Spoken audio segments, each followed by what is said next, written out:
Bonsoir, pasteur Michel Alopo. Les législatives de 2023, sinon le scrutin des législatives de 2023 a livré ces grandes tendances à nous dévoilées par la Commission électorale nationale autonome de Sakalafia. Et au regard des résultats, nous avons l'Union progressiste, le Renouveau, qui vient en tête, le Bloc républicain en deuxième position et le Parti Les Démocrates en troisième position. Ce qui fait aujourd'hui du Parlement béninois un Parlement aux couleurs du Bénin, on va dire, avec toutes les représentativités attendues. Aujourd'hui, est-ce qu'on pourrait dire que la démocratie béninoise est à nouveau en marche? Merci, Chris. Je suis très heureux pour ce que j'ai constaté parce que j'ai été point focal à Sémépoudi. Je veux saluer le vaillant peuple béninois qui s'est exprimé au cours de ces élections législatives, qui a démontré encore que le pouvoir appartient au peuple. Je veux saluer le courage et la détermination de l'ancien président, le Dr Yaïboni, qui a permis à l'opposition de s'affirmer, de permettre à l'opposition de siéger au niveau de la 9e législature. Je salue le président de la République, Patrice Guillaume Atanas Talon, pour son esprit d'ouverture qui a permis que nous ayons aujourd'hui au sein de l'Assemblée une assemblée non monocolore, mais une assemblée plurielle. Je suis très heureux de le constater parce que notre démocratie, la démocratie béninoise, est à nouveau en marche. Nous pouvons dire que nous sommes en train de vivre le vrai nouveau départ et je pense que le Bénin ne fait qu'étonner le monde.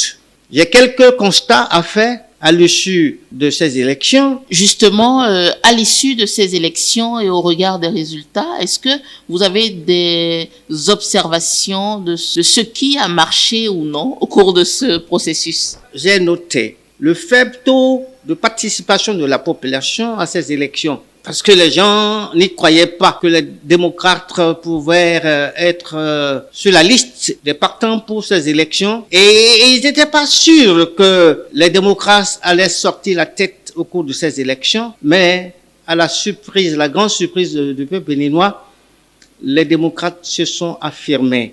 J'ai aussi noté la période préélectorale, ce qui s'est passé, le manque d'éthique que j'ai observé entre certains forces politiques, le phénomène de transhumance politique, ça m'a dégoûté. Et le Béninois, il y a eu des amours avec la chose politique, ce que j'ai constaté. Mais pour une élection législative, le taux de participation qu'on attendait, c'était beaucoup plus que ce que nous avons constaté. C'est vrai que le taux de participation aux élections présidentielles de 2021 n'était pas ce qu'on attendait. C'est vrai, les gens sont sortis. Le peuple silencieux est sorti. Il y a un peuple silencieux qui a dicté sa loi au cours de ces élections, malgré le faible taux de participation de la population béninoise. Alors, pasteur Michel Alopo, pour vous qui aviez été quand même un peu impliqué dans ce processus, quelles leçons doit-on tirer à l'issue de ces législatives de 2023 qui nous installent la 9e législature? Ce scrutin a été libre et transparent. J'ai aussi noté que ce n'est pas toujours l'argent qui fait gagner les élections au Bénin. Cette fois-ci, l'argent n'a pas circulé comme dans le passé. Mais le peuple béninois, le peuple souverain, s'est levé pour marquer sa présence, pour que notre démocratie puisse revivre. Je peux noter aussi que le mauvais positionnement de certains partis qui ont joué contre eux. Par exemple, dans le littoral, on ne s'attendait pas que les démocrates prennent la tête, mais ça a été une grande surprise pour beaucoup de Béninois que les démocrates soient en tête dans le littoral. Je peux noter que la réforme du président Patrice Talon a marché au cours de cette élection législative, parce que les 10% inscrits dans le code électoral n'ont pas permis à certains partis politiques, à 4 autres partis politiques, de s'exprimer et d'avoir les 10% pour siéger à l'Assemblée nationale. Et je veux saluer cette réforme, et d'ici quelques années, vous allez voir que certains partis politiques, de petits partis politiques vont disparaître. Et c'était le souhait du président Talon. Et après ces élections, les élections qui s'annoncent en 2026, nous donnerons raison que le Bénin aura probablement 2, 3 ou 4 partis politiques sur l'échiquier national. Je peux aussi dire que je suis fier d'avoir une vraie opposition au niveau de l'Assemblée nationale et au Bénin. Ça, c'est une fierté pour nous de constater que l'opposition est présente à l'Assemblée et sur le plan national. Vraie opposition. Alors, Pasteur Michel Alokpo, à l'issue, sinon, quelques heures après la proclamation des grandes tendances par la Sénat, dites-moi, est-ce que aujourd'hui, à l'heure du bilan, vous avez quelques recommandations, autant pour cette 9e législature que pour le peuple ou pour les acteurs politiques? Et c'est vrai que, comme je l'ai souligné, le phénomène de transhumance politique a gêné bon nombre de Béninois. Moi-même, j'étais un peu scandalisé, ce que j'ai vu avant les élections législatives, comment le débauchage de certains militants d'un parti pour un autre parti, de la même mouvance. Et j'aurais souhaité recommander que la 9e législature puisse voter une loi contre la transhumance politique. J'en ai parlé beaucoup de fois. Je suis sorti et j'ai demandé que le code électoral puisse prévoir l'exclusion d'une loi pour empêcher la transhumance politique au Bénin. Et pour terminer, il est important que les députés à l'Assemblée, ils représentent le peuple. Vous savez, il y a eu beaucoup de mécontentement en ce qui concerne certains hommes politiques qui ont été jetés en prison. Je veux dire je vais solliciter de l'Assemblée une loi d'amnistie pour gracier certains opposants, pour qu'ils rentrent chez eux. Le Bénin appartient à tout le monde, pour qu'ils puissent participer aux activités de leur pays, pour qu'ils puissent participer aux activités économiques de notre pays.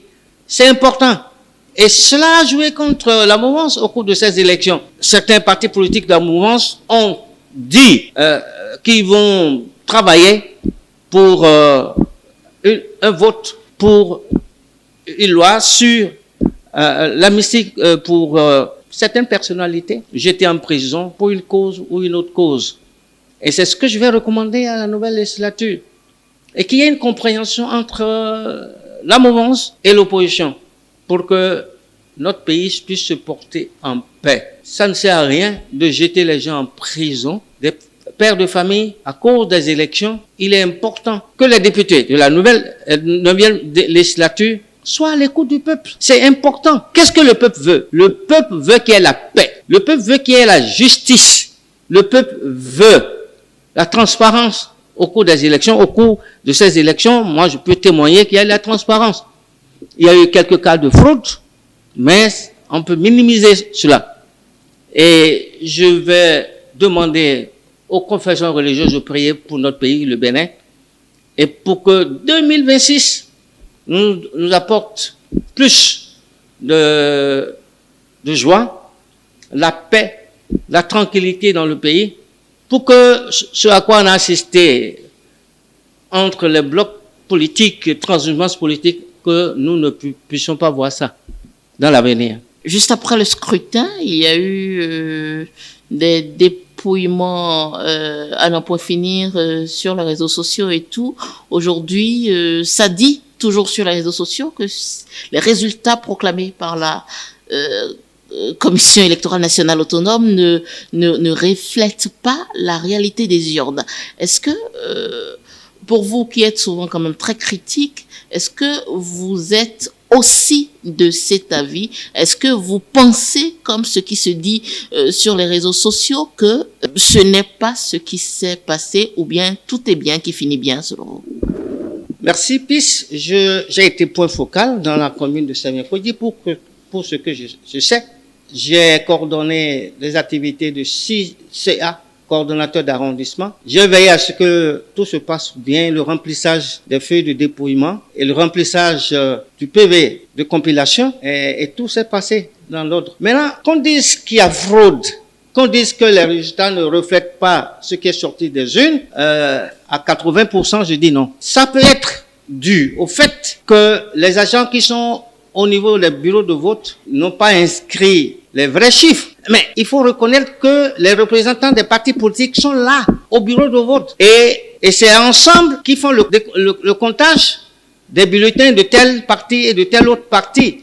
Si les représentants des partis politiques n'étaient pas au bureau de vote, il pourrait avoir de tripatouillage. Pour ce qui concerne Sémékodji, tous les représentants des partis politiques étaient au bureau de vote. En plus, au niveau de l'arrondissement, là où on fait la compilation, les représentants des partis politiques étaient présents, les représentants de la Cour constitutionnelle étaient là et suivent de près. La société civile était là pour suivre la compilation qui a été faite au niveau de l'arrondissement. Je ne peux pas dire que les chiffres ne sont pas justes.